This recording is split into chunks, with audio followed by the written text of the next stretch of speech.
કે યુવક અવસ્થાને પોતે પ્રાપ્ત કરી રહ્યા છે એવા સમયે એકવાર પોતાના રાજ્યની અંદર બેઠેલા હતા ત્યાં દશરથ રાજાના દરબારની અંદર વિશ્વામિત્ર ઋષિ પધાર્યા. વિશ્વામિત્રની આગતા સ્વાગતા કરી. દશરથ પૂછે છે કે શેના માટે આવવાનું થયું?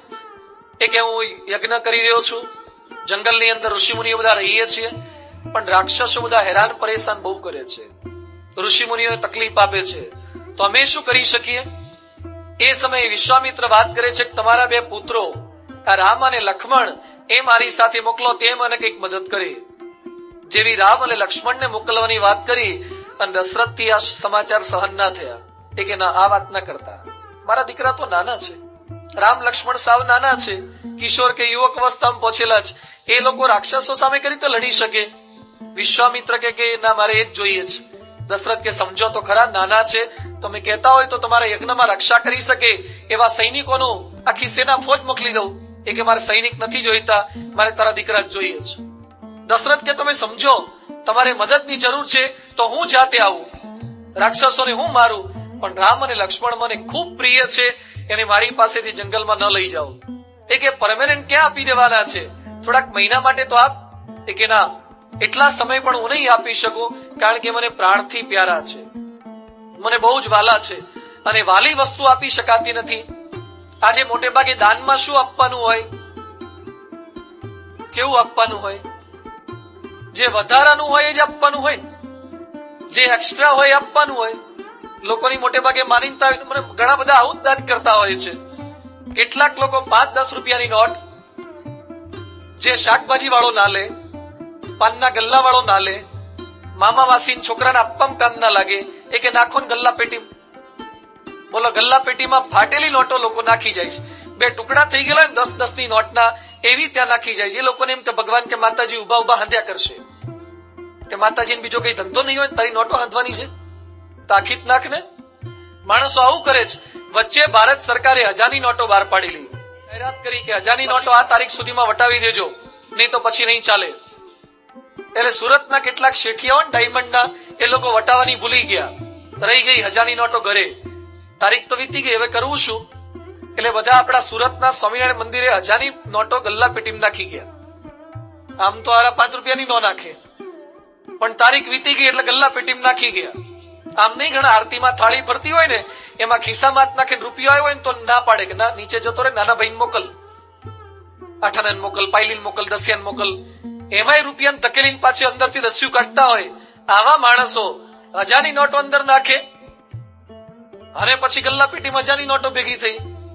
હવે આપણે શું કામ લાગે? પણ ન કરે નારાયણ, ને કરે સ્વામિનારાયણ. સરકારે જાહેરાત કરી બીજા કોઈની કામ નહીં લાગે, પણ મંદિરમાં હશે એ બધી કામ લાગી જશે. આ તે બધું હેમખેમ સરસ ચાલી ગયું, પણ લોકોની માનીતા હોય છે કે જે આપણને કામ ના લાગે એ બધું ભગવાનના ત્યાં પધરાવાનું. આવી ખરાબ માનીતા હોય છે. જે ઘઉં અમે લોકો ઘઉં ઉઘરાવા જઈએ ને, એમાં કેટલાક લોકો પેલા હળી ગયેલા ઘઉં હોય ને એમાં નાખે છે.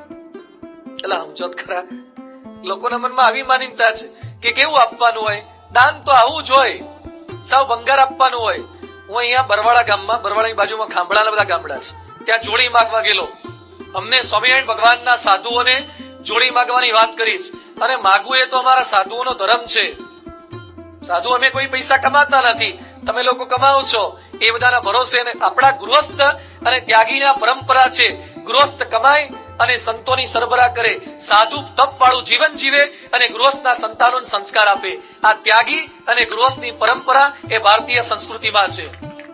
આ શીખવાડેલું છે આપણને. અમે જો પૈસા કમાવાના ધંધા કરીએ તો અમારી ભૂલ છે. અમે જો 1 રૂપિયો પણ અમારા નામે રાખીએ તો અમારી ભૂલ છે. અમારે શું કરે રાખવો પડે? તમે કમાવો છો, તમે અમને 2 ટાઈમના રોટલા આપો છો, પછી અમારે ભેગું કરવાની શું જરૂર છે? પણ છતાં અમને વર્ષે એકવાર મંદિર ચલાવવા માટે જોડી માગવાનો આદેશ છે. હું ત્યાં બરવાળા ખાંભળા ગામે માગવા માટે ગયેલો, અને એક ઘરે મેં માગવા માટે ગયા તો પેલો છોકરો અમારી જોડીમાં ઘઉં નાખવા માટે આવ્યો. ત્યાં ઘઉં નાખવા ગયો, એક વાડકો ભરીને ઘઉં ત્યાં નાખવા જતો, તેના બાપાએ બૂમ પાડી, એ કે રહેવા દે, કે આટલા ના આપીશ કે આવા કેટલાય આવે. આટલો વાડકો મારી જોડીને ઘઉં નાખતો હતો. એમાં એના બાપા એમ કે છે કે અડધા કરાય. હું આની જાતને સમજે છું, મારા ઘેર ઘઉંના ખેતર હતા, મૂકીને આવ્યો છું, અને આપણને વાડકો ઘઉં એમાંથી પાછા અડધા કરાવડાવે છે. આખો દાડો ફરી એમાં આટલા વાડકા ઘઉં આવે, એક જગ્યાએ ગયામાં પેલા બોરા આપે, પેલા તલહાકડી આપે, એક જગ્યાએ શેરડીના હાંઠા અમને આપતા હતા. એટલે એ હાંઠામાં છે ને કેવા આપે, પેલા જાડા જાડા તે ખાઈ ગયા, અમને પૂંછડીઓ આપે. આવા પૂંછડા અમારી જોડીમાં નાખતા હતા. આખો દાડો બધે અમે ફર્યા. હવારથી હાં સુધી એ ગામડામાં ફરીએ, કાઠિયાવાડના 200-500 રૂપિયા ભેગા થાય અને પેલા 2 મણ કે 5 મણ 10 મણ ઘઉં ભેગા થાય. આ મેં માગ્યું એટલે પછી મેં પ્રમુખ સ્વામી મહારાજને જ વાત કરી, સ્વામીજી આ ધંધા આપણે ના કરાય. આ તમને ખાનગી વાત જાહેરમાં કહી દઉં છું. મેં સ્વામીજી કીધું આપણે આ ધંધા ના કરાય. એક તો અમે એન્જિનિયર થઈને આવેલા હોઈએ અને તમે એમને ભીખ મગાવડાવો અને ઘઉં મગાવડાવો, તલહાંકડા મગાવડાવો, આ પેલા બોરા મંગાવડાવો, હેડીને હાંઠા મગાવડાવો, બધું મજા આવતી નથી. આવું શું માગવાનું? બધું એના કરતા એક કામ કરીએ, હું રામાયણ, ભાગવત, ઉપનિષદ પર પારાયણ કરું છું.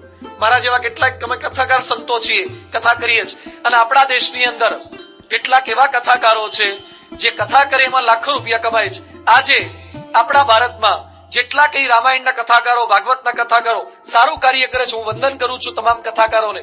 પણ સાથે સાથે એ પણ તમને બધાને ખબર છે કે કથાનો ભાવ હોય છે. ખબર છે? 40 લાખ રૂપિયા મૂકે ત્યારે રામાયણની પોથી ખુલે, 30-35 લાખ રૂપિયા તારે ભાગવતની પોથી ખુલે. એટલે મેં સ્વામીજીને વાત કરી, મેં સ્વામી આપણે આ બધી ભીખ ના મંગાય. સવારથી હા જુદી ફરી 500 રૂપિયા ભેગા થાય એના કરતા અમે કથા કરીએ અને 7 દિવસની પારાયણ કરું અને લાખો રૂપિયા ભેગા થઈ જાય. બધું ભીખ માંગવાની, પણ આવી ભીખ નહીં, સોફિસ્ટિકેટેડ ભીખ માંગવાની, આવી થોડીક મોડર્ન ભીખ માંગવાની. આમ કલાક કથા કરીએ લાખ રૂપિયા મળે એવી ભીખ ના માગીએ. સ્વામીજી કે આપણે એવી નહીં માંગવાની. આજે અહીંયા કથા કરી છે, અમારે 1 રૂપિયો તમારે નથી જોઈતો. હા ભાઈ ઉમિયા પરિવાર, તમારો રૂપિયો નથી જોઈતો. તમે જે કઈ કરી આપ્યું છે બરાબર છે, તમે મોરબી વાળા માટે કર્યું છે.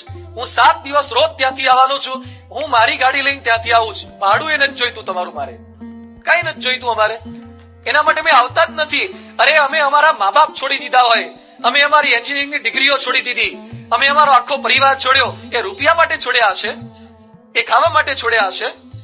ભારતીય સંસ્કૃતિ આ નથી શીખવતી અમને. પ્રમુખ સ્વામી મહારાજે, મેં સ્વામીજીને વાત કરી કે સ્વામી આ ના કરાય. સ્વામી કે આપણે ભીખ માંગવાની. બધું અપમાન કરે છે. કેટલીક જગ્યાએ વાતો કરીએ, ભિક્ષા માંગીએ તો એ આપતા નથી. કેટલાક તો એમ બોલે છે કે સ્વામિનારાયણ વાળાને તો રૂપિયાની ઝાડ થાય છે. આવું બોલે છે. તમારે તો બહુ રૂપિયા છે, શું કરવા માંગવા આવો છો? અપમાન કરે, કાઢી મૂકે. સ્વામી કે કાઢી મૂકે તો અહીં જવાનું. મેં કીધું શું કરવા જવાનું? કાઢી મૂકે તો અહીં? મેં કીધું અપમાન થાય, માન મળે ઠીક છે, અપમાન થાય શું કરવા સહન કરવાનું જાણી જોઈ? સ્વામી કે તમારા મનમાં જે ભરાઈ ગયું છે ને કે એન્જિનિયર થઈને આ એ કાઢવા માટે જવાનું. હા, આપણા મનમાં જે માન છે ને એને ટાળવા માટે જવાનું. બીજું પણ પેલો સામાન્ય ઘઉંના દાણા આપે, સ્વામી કે ઘઉંનો એક દાણો આપે ને તો પણ એના ઘેર જવાનું. એનું આપણે સારું કરવું છે. આ આપણને સાધુ પુરુષો શીખવાડે છે. પણ લોકોની ભાવના આવી હોય કે ખરાબ આપવું. બ્રહ્મ સ્વરૂપ યોગીજી મહારાજ પાસે એક ભાઈ આવ્યા. યોગીજી મહારાજને કે સ્વામી મારા દીકરાને સાધુ કરો. તો યોગી બાપા કે ગુરુ ભણાવો ને. એ કે સ્વામી ભણવા મૂક્યો પણ 5 વાર નપાસ થયો, હવે સાધુ જ કરો. તે યોગી બાપા પ્રમુખ સ્વામી મહારાજના ગુરુ એ કે તો એમ કરો, એને નોકરીએ જોડો ને, કોકના ત્યાં સિરામિક્સમાં મૂકો. એ કે સ્વામી એ ખતરા કરી જોયા પણ એમાં ચોરી કરતા પકડાઈ ગયો, એટલે પેલા માલિકે કાઢી મૂક્યો. હવે સાધુ કરો તો એક કામ કરો ને કે ઘરનો ધંધો ખોલી આપો. એ કે સ્વામી ઘરની દુકાન ખોલી આપી, એમાં હોના હાઈટ કર્યા, દેવાળું ફૂક્યું. હવે તેને સાધુ જ કરો. તો યોગી બાપા કે ગુરુ એક કામ કરો, જોતર એ જોડી દો. એ કે હે શું કરવાનું જોતરમાં? એ કે પૈણી દો તો આવનારી બાઈ એને સીધો કરે ને સુધારે. એ કે સ્વામી આવા જે હોય એને છોકરી કોણ આપે? આ તો સાધુ થવા જ જન્મ્યા હોય. આ અમે બધા આવા ભેગા થયા છીએ. કઈ નહોતા કામ લાગતા એટલા બાજુ આવ્યા. સેજ તો મહિમા સમજો અમારો યાદ. આ નોકરી ન મળી, છોકરી મળી એટલા બાજુ આવ્યા છીએ. આમ ક્યાંય માર્કેટમાં ચાલી આવવા નથી લાગતા. શું માણસો સમજે છે? સાધુ એટલે આ છે. આવું દાન આપવાનું, ખરાબ હોય આપવાનું. ન મળ્યું ખાવાનું થઈ ગયા બાબા, આવી લોકોના મનમાં છે. જે વાલી વસ્તુ છે, જે તમને ગમે છે એ આપો. દાન આને કહેવાય. તમને ખરેખર જે ગમે છે એ દાનમાં આપો. અને આ વખતે 7 દિવસમાં મારે તમારું એ દાન લેવું છે. શું દાન લેવું છે? તમને શું ગમે છે? તમને ગુટકા બહુ ગમે છે. હા, આ તમારી વાલી વસ્તુના દાન મારે લેવા છે આ પારાયણમાં. મારે બીજું કઈ જોઈતું નથી. તમને ગુટકા બહુ ગમે છે ને, 7 દાડા પછી મને આપીને જજો કે બહુ ગમે છે. કારણ કે ઘરવાળાને તો ઘરે મૂકીને આવે, પણ ગુટકા તો ભેગા જ મોઢામાં લઈને આવે છે. કેટલાક ચાલુ પારાયણમાં એ ચલતા હોય છે. ઊંઘ ન આવે ને, કથામાં ભેગો ભેગો ટેસ રે, એના માટે આ ચાલુ રાખતા હોય છે. આ ના ચાલે. વાલી વસ્તુ જે આપણને ગમે છે એ મૂકવાની છે. તો રામ ભગવાનને આપવાની ના પાડતા હતા દશરથ રાજા કે મને બહુ વાલા છે, એને ન આપવું. તો વાલા છે છતાં આપવાના. વશિષ્ઠ ઋષિએ વાત કરી કે આપો. સંત જયારે માગે, અને એમાં આવા સાચા સંત માગે, ત્યારે ના ન પાડવી જોઈએ, આપવું જોઈએ. સંત એમાં કંઈક સારું કરતા હશે. એટલે રામ અને લક્ષ્મણ બંનેને ભારે હૃદય દશરથ રાજાએ અર્પણ કર્યા. દશરથના ત્યાંથી રામ અને લક્ષ્મણને લઈ અને વિશ્વામિત્ર જંગલમાં ગયા. ત્યાં ઘણા બધા અસુરો જે ઋષિ મુનિના યજ્ઞમાં નડી રહ્યા હતા એ બધાનો વધ કર્યો, પરાસ્ત કર્યા. કિશોર યુવક અવસ્થામાં પહોંચેલા રામ ભગવાને આટલા સુંદર કાર્ય કર્યા. હવે એ સમયે ત્યાં મિથિલા નગરીની બહાર જઈને બેઠેલા. એવા સમયની અંદર મિથિલામાં એક ઉત્સવનું આયોજન થયેલું. રામ લક્ષ્મણ દિનચર્યા કરવા માટે નીકળ્યા. ત્યાં બધે બહાર પરિચર્યા કરવા માટે નીકળ્યા. ત્યાં જોયું તો અલગ અલગ રાજ્યમાંથી રાજાઓ બધા આવેલા હતા. પૂછ્યું, તપાસ કરી કે શું છે, આ શાનું ફંક્શન છે, કેમ આટલા બધા ભેગા થયેલા છે? એક અહીંયા જનક રાજાનો દરબાર છે, અને જનકના દીકરી સીતા, એ સીતાનો સ્વયંવર છે. એની અંદર દેશ વિદેશથી બધા રાજાઓ મહારાજાઓ આવ્યા છે. એટલે લક્ષ્મણ કે ચાલો ભાઈ આપણે આંટો મારી આવીએ. રામ કેમ ના જવાય? આપણા ગુરુ વિશ્વામિત્ર પરમિશન આપે પછી જ જવાય. ગુરુજીને પૂછ્યું કે ગુરુજી સ્વયંવર છે તો જઈ આવીએ, તમારું કામ પતી ગયું તો આંટો મારી આવીએ. વિશ્વામિત્ર કે ચાલો આપણે જ ભેગા જઈએ. વિશ્વામિત્ર રામ અને લક્ષ્મણ બધાને લઈને ગયા. જનક રાજા દરબાર ભરીને બેઠેલા હતા. સીતાજી પણ તૈયાર હતા, વરમાળા લઈને બેઠેલા હતા. સીતાજીના સ્વયંવરની ઘોષણા કરવામાં આવી. દેશ વિદેશના રાજા મહારાજાઓ બધા આવી ગયેલા હતા સીતાજી સાથે લગ્ન કરવા માટે. કેટલાય દિવસોથી મહેનત કરી કરીને પહોંચી ગયેલા, કેટલાય મેકઅપ કરી કરીને આવી ગયેલા. હા, કે સીતા જોડે લગ્ન કરવા છે. ક્લીન સેવ કરી કરીને આવી ગયેલા, નવા નવા કપડા પહેરીને આવી ગયેલા કે સીતાજીને તો આજે લઈને જવા છે. તે સીતાજી કે મેકઅપ વાળા જોડે પહેરવાના હતા. સીતાજીની શરત શું હતી સ્વયંવરમાં? કે શિવ ધનુષ એની જે પણછ આવે, એ જે આગળ દોરી બાંધે છે, એને ચડાવવાની છે. છૂટો હતો એક છેડો. જનક રાજાએ જાહેરાત કરી કે મારી આ સુકુમારી, મારી કન્યા, મારી દીકરી સીતાજી એ તૈયાર છે વરમાળા લઈને. જે રાજા કાર્ય કરી બતાવશે એને મારી સીતા વરમાળા પહેરાવી દેશે. લક્ષ્મણ આ બાજુ ઉતાવળા થાય. લક્ષ્મણ કે ભાઈ લાઈનમાં પહેલા જતા રહો, નહીં તો સીતા જતા રહેશે. કોઈક પેલો આઈન ચડી જશે તો. રામ કે ઉતાવળ ના કર, જેમ લાઈનમાં થતું એમ થવા દો. બધા રાજાઓ ગોઠવાઈ ગયેલા. જેવા નજીક આવે અને આ બાજુ લક્ષ્મણ ઉતાવળા થાય અને પેલા રાજાને એમ કહા તો હમણાં ઊંચકી લઈશું. જેમ પેલો કિન્ના બાંધેલો પતંગ કિન્ના પકડીને ઊંચો કરે ને, આમ કરી દઈશું. પતંગને ઊંચો કરવા કે તકલીફ પડે, આમ કરવા જાય, કઈ જ ઉચકાય નહીં. એટલે નપાસ થયેલો છોકરો જેમ ઢીલા મોઢે પાછો આવે, જીરોમાં જેમ આઉટ થયેલો બેટ્સમેન પાછો આવી જાય, એમ ડોનાલ્ડ ડકની જેમ પાછા આવે. આવું બધું રાજાઓને થવા લાગ્યું. કોઈ કશું જ કરી શકે નહીં. અરે પેલી દોરી ચડાવવાની વાત તો બાજુ પર રહી, કોઈ હલાવી ના શક્યા. શિવજીનું ધનુષ્ય હતું, કઈ રીતે હલે? અને જનક ગુસ્સે થઈ ગયા. જનક કેવું એમ માનતો હતો કે આટલા બધા રાજા ભેગા થયા છે, એમાં કોઈક તો મર્દ મળી આવશે. પણ મારે દુઃખ સાથે કહેવું પડે છે કે આટલા રાજા ભેગા થયા, એમાં કોઈ મર્દનો સંતાન જ નથી. મારી દીકરી કુંવારી રહેશે આખી જિંદગી. જ્યાં વાત કરી ત્યાં લક્ષ્મણ ગુસ્સે થઈ ગયા. લક્ષ્મણ કે બારોબાર સ્ટેટમેન્ટ ના આપો, આ બે મર્દ બેઠા છે, હજી અમે બાકી જ છીએ. લક્ષ્મણ બહુ આકરા સ્વભાવના હતા, શેષનાગનો અવતાર હતા ને. અમે તૈયાર જ છીએ, ચલો કે ભાઈ તમે કરી બતાવો. રામ ભગવાન કે ગુરુજી આજ્ઞા કરે પછી જવાય. જોજો આ રામ ભગવાનના જીવનમાં ગુરુને પૂછ્યા વગર એક ડગલું આગળ ના વધે. વિશ્વામિત્ર ત્યાં બેઠેલા હતા. રામ ભગવાને દૂરથી પગે લાગ્યા.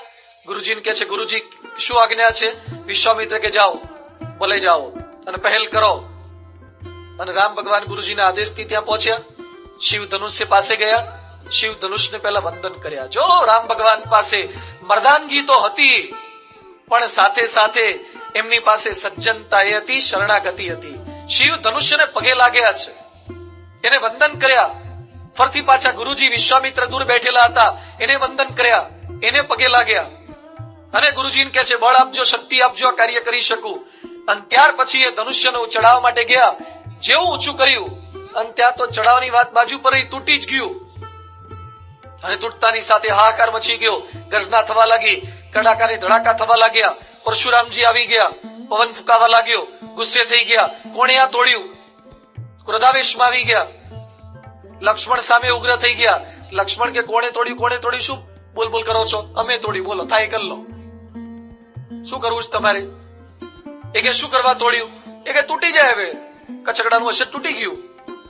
લક્ષ્મણનો સંવાદ બહુ સરસ આપ્યો રામચરિતમાનસમાં. બહુ અદભુત લક્ષ્મણનો પરશુરામનો સંવાદ છે. લક્ષ્મણ કે તૂટી ગયું, મારા ભાઈમાં તાકાત વધારે, તૂટી ગયું, હવે શું કરવું તમારે? નવું લાવી દેજો. એ કે શિવ ધનુષ ત્યાં તોડી કોણ શકે? એ કે મારા ભાઈએ તોડ્યું છે.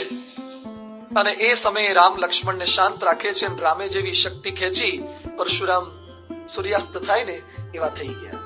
એમને ખબર પડી ગઈ કે આ તો મર્યાદા પુરુષોત્તમ હવે પ્રગટ થઈ ચુક્યા છે. અને એમણે આ સંકલ્પ કર્યો છે. રામનો જય જયકાર થવા લાગ્યો. રામ અને સીતાના સ્વયંવર થવાના છે. પરંતુ આ બાજુ અયોધ્યામાં સમાચાર પહોંચાડવામાં આવ્યા કે આ ભાઈના લગ્ન થવાના છે. આ બાજુ કીધું કે અમારે હજુ બીજા 2 દીકરા બાકી છે. આ કે અમારે બીજી 2 દીકરીઓ બાકી છે, તો ગોઠવી જ દઈએ. આ બાજુ 4 ને આ બાજુ 4. અયોધ્યાથી પાછા બધા આવ્યા, લગ્ન ગોઠવાયા.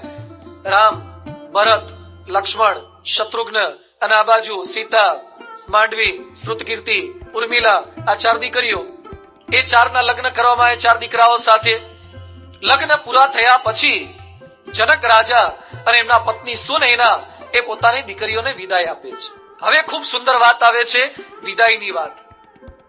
જ્યારે કોઈ પણ બાપ પોતાની દીકરીને વિદાય આપે એ દ્રશ્ય ખરેખર કરુણ હોય છે. બાપ પોતાના જીવનમાં 2 વખત રડે છે. એક દીકરી ઘર છોડે ત્યારે અને બીજો દીકરો તર છોડે ત્યારે. સાંભળજો, બાપ જીવનમાં 2 વખત રડે છે. એક દીકરી ઘર છોડે ત્યારે અને બીજો દીકરો પરણ્યા પછી તર છોડે ને ત્યારે બાપ રડે છે. બાકી બાપ મોટે ભાગે રડતા નથી. અહીંયા જનક બહુ જ્ઞાની હતા, છતાં પણ દીકરીની વિદાયનો પ્રસંગ, કારણ કે દીકરી તો તુલસીનો ક્યારો, આંખનો માળો, એવી દીકરી પોતાને છોડીને જાય છે. પોતાનું હૈયું મજબૂત રાખી ન શક્યા. ઘણી બધી વાતો છે, પણ વિશેષ મારે વાત એ કરવી છે કે જનકે પોતાની દીકરીને સલાહ સૂચન જે આપી છે, અદભુત વાતો કરી છે. જનક રાજા પોતાની દીકરીને જે શિખામણ આપે છે, અહીંયા બેઠેલા તમામ પિતાએ, તમામ માતાએ પોતાના હૃદયમાં કોતરી રાખવા જેવી વાતો એ રામાયણમાં હવે આવે છે. શું શિખામણ આપે છે પોતાની દીકરીને? કે હે દીકરીઓ, આજથી હવે મિથિલા એ તમારો દેશ નથી, અયોધ્યા એ તમારો દેશ છે. હવે મિથિલા સામે જોવાની નજર સુદ્ધા તમે કરશો નહીં, મિથિલાને યાદ કરશો નહીં, અયોધ્યાને જ પોતાનું ગામ માની લેજો.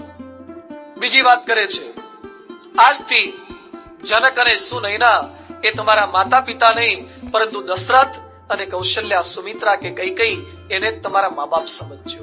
એને સસરા કે સાસુ ન સમજતા, પણ એને મા બાપ સમજજો. આ ટ્રેનિંગ આપી. ત્રીજી ટ્રેનિંગ આપી કે તમે ત્યાં જશો એટલે તમારા દેરાણી જેઠાણી પણ અંદર આ બધા સંબંધો, કૌશલ્યા, કૈકેયી, સુમિત્રા, એ બધા ક્યારેક બોલશે, કરશે, વઢે કરે, પણ એ બધું જ મૂંગે મોઢે સહન કરી લેજો. એ લોકોને પારકા નહીં પણ પોતાના માનજો. ચોથી ટ્રેનિંગ આપી કે કોઈક તમને વઢે એ સમયે ગમે તેટલું થાય છતાં સહન કરજો અને જિંદગીના છેલ્લા શ્વાસ સુધી અયોધ્યાનો ઉંબરો ઓળંગવાનો સંકલ્પ ના કરતા. મરી જવાય તો બહેતર છે, ત્યાં મરી જજો, પણ પાછા પિતાના ગામમાં પાછા ફરવાનો સંકલ્પ ના કરતા. આ ટ્રેનિંગ આપી. આજકાલના મા બાપ પોતાની દીકરીની તાલીમ શું આપે? બેટા, બહુ ચિંતા ન કરતી, તારો ધણી કે તારી સાસુ કે સસરા સેજ પણ હેરાન કરે ને તો એક મિસ કોલ કરજે. શું કરજે? મિસ કોલ કરજે. એટલે શું કરશું? તરત આઈને લઈ જઈશું. અને આજકાલ તો દીકરીઓ તરફના કાયદા વધારે પાવરફુલ છે. એ લોકોને બતાવી દઈશું, કેસ કરશું, તારા સસરા અને સાસુને જેલના સળિયા ગણાવશું. હવે એના સાસુ સસરાને જેલમાં રાખશો, પણ તમારી છોડીને ઘેર જ રાખશો ને. દીકરી બહુ વાલી હતી, પરણાઈ શું કરવા? તાલીમ આપો થોડીક. એ તાલીમ નથી આપી શકતા મા બાપ. આજે મા બાપને ઉમળકા છે છોકરીઓને ભણાવવાના, ભણાવો. દીકરાને ભણાવો છો એટલું દીકરીને ભણાવો. અમે ના નથી પાડતા, સાધુ તરીકે ભણાવી જોઈએ દીકરીઓને. દીકરીઓને બીજું જ્ઞાન આપો છો, બ્યુટી પાર્લર શીખવાડો, પણ ખાલી બ્યુટી પાર્લર થી નહીં ચાલે, એને ઘરમાં પાર્લર કેમ ચલાવવું ને એ શીખવાડો. એ નથી શીખવાડી શકતા મા બાપ. ફેશન પરેડ જેવા કપડાની વાતો શીખવાડીએ છીએ, પણ ઘરમાં કપડા ધોવા કેમ એ નથી શીખવાડી શકતા, એ તાલીમ નથી આપી શકતા. તકલીફ આ છે. મા બાપ પોતાના સંતાનોને, પોતાની દીકરીઓને કેમ પ્રશ્નો થાય છે, લગ્ન થઈને થોડાક સમયમાં પાછા આવી જવાના પ્રશ્નો, સહનશીલતાની તાલીમ નથી આપી શકતા. આજે સમગ્ર વિશ્વની અંદર ઇન્ટેલિજન્સ પાવર વધી રહ્યો છે, ટોલરન્સ પાવર ઘટી રહ્યો છે. બુદ્ધિ શક્તિ જોજો આ બધાની વધી રહી છે. આજે તમને જે ખબર નહીં પડતી હોય એ તમારા છોકરાને પડવા લાગી છે. તમે કેટલા વર્ષે પુખ્ત થયા હતા, આજે નાના છોકરા નાની ઉંમરે મેચ્યોર થતા થઈ ગયા. જમાનો એડવાન્સ થઈ ગયો. કયો એડવાન્સ થયો છે? બિહારની અંદર ધર્મશાલા ગામ છે, આ બાજુ તિબેટ બાજુ, જ્યાં પેલા દલાઈ લામા રહે છે.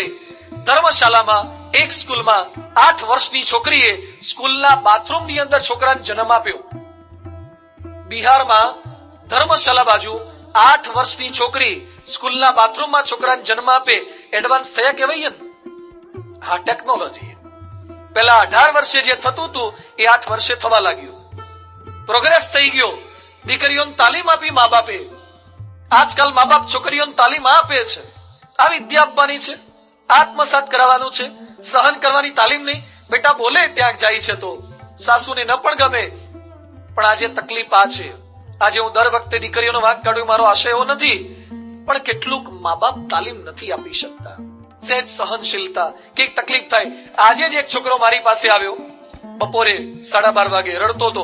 શું થયું? મને કે લગ્નના 4 મહિના થયા અને મારી ઘરવાળી છોડીને જતી રહી છે. બધું કેમ તકલીફ થઈ? એક વાર પાછી મોકલી, એમાં મારી સાસુ મને એમ કે છે કે મારી છોકરી જેવી હતી એવી નથી, કે પટલી કરી નાખી, દુબળી થઈ ગઈ. એ કે તમે ખવડાયું જ નથી. તમે શું કર્યું એમાં? એ કે પાછી લઈ ગયા. હું તો અત્યારે શું કરે છે? હું ત્યાં ખવડાવે છે ગોડાઉન રાખીને. હવે દુબળી એ થાય, બીમાર પડીએ દુબળી થાય. તો તમારે જાડી રાખવી હતી ત્યાં રાખવી હતી તો થાય તકલીફ. હવે પણ માણસો આ સમજી શકતા નથી. ઘરના કેટલાક પ્રશ્નો આના છે. સતત પિયર સાથેનો સંપર્ક. કેવળ પોતાની દીકરીની વાત જ સાચી માને અથવા આની જ વાત સાચી માને. આજે કેટલાય ઘરો તમને લોકોને એમ લાગશે કે સ્વામી આ બધી તમે વાતો ક્યાંથી કરો છો? તમે જ પૈણ્યા નથી. પણ તમે તો એકને પૈણ્યા હોય છે. અમારા ગામ આખાના અમારા બધા હરિભક્તો હોય છે અને રોજ આના જ પ્રશ્નો અમારી પાસે આવે છે. તમારા ઘરમાં તો તમારા દીકરા દીકરીના પ્રશ્નો હશે. અમારી પાસે રાજકોટમાં હજારો ફેમિલીના અને દેશ વિદેશમાં ફરીએ છીએ, ત્યાં ઘેર આ પ્રશ્નો છે. રાલેમાં, અમેરિકામાં રાલે શહેર છે, એક છોકરાએ લગ્ન પહેલા 8 વર્ષ ડેટિંગ કરેલું. ડેટિંગ એટલે પેલા ફરવા જાય ને, ફિલ્મ જોવા જાય, બગીચામાં ફરવા જાય, એને ડેટિંગ કે. લઈને ફરવા જાય એને. 8 વર્ષ સુધી ડેટિંગ કર્યું હોય તો કમ્પ્યુટર પર ચેટિંગ તો કર્યું જ હોય ને. જે ડેટિંગ કરતા ચેટિંગ તો કરતા જ હોય. આટલું બધું જેને કર્યું હતું, જેના ઘરે અમે ઉતર્યા એ ભાઈને 3 મોટલો છે. Holiday Inn, comfort in. હોટલના નામ કેવા છે? Comfort in. બહુ કમ્ફર્ટ છે હોટલમાં. કમ્ફર્ટ છે. ઘરમાં સેટ પણ કમ્ફર્ટ નથી. હોટલમાં બહુ કમ્ફર્ટ છે, ઘરમાં બિલકુલ કમ્ફર્ટ નહીં. બધું શું તકલીફ થઈ? એ કે છૂટાછેડાનો કેસ ચાલે છે.